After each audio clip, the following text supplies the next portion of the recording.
les champs pour crier leur colère contre le Rwanda, accusé d'être derrière les rebelles du M23. Ces centaines de manifestants sont descendus dans les rues de Goma pour montrer leur soutien aux forces armées congolaises et surtout pointer du doigt le pays voisin. Nous sommes prêts de combattre l'ennemi rwandais. Nous sommes prêts de combattre la communauté internationale.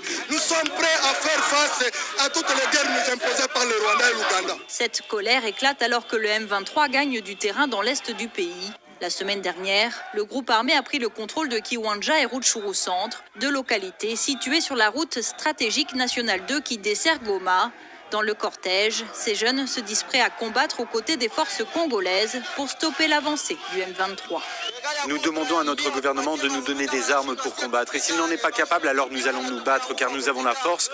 Nous préférons mourir pour notre pays plutôt que de nous entretuer. Je ne crois pas que j'ai entendu ici des gens condamnés des multiples crimes commis dans notre pays par le Rwanda depuis 26 ans.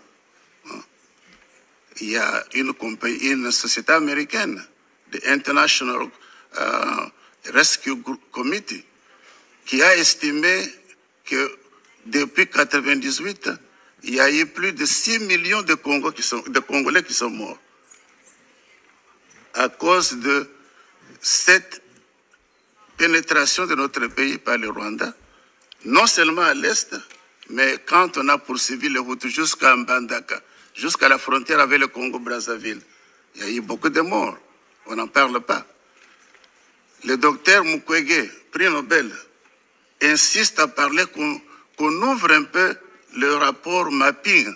Pourquoi est-ce que les Nations Unies ne veulent pas qu'on analyse ce qui est dans ce rapport et qu'on prenne des actions contre les crimes qui ont été commis contre l'humanité?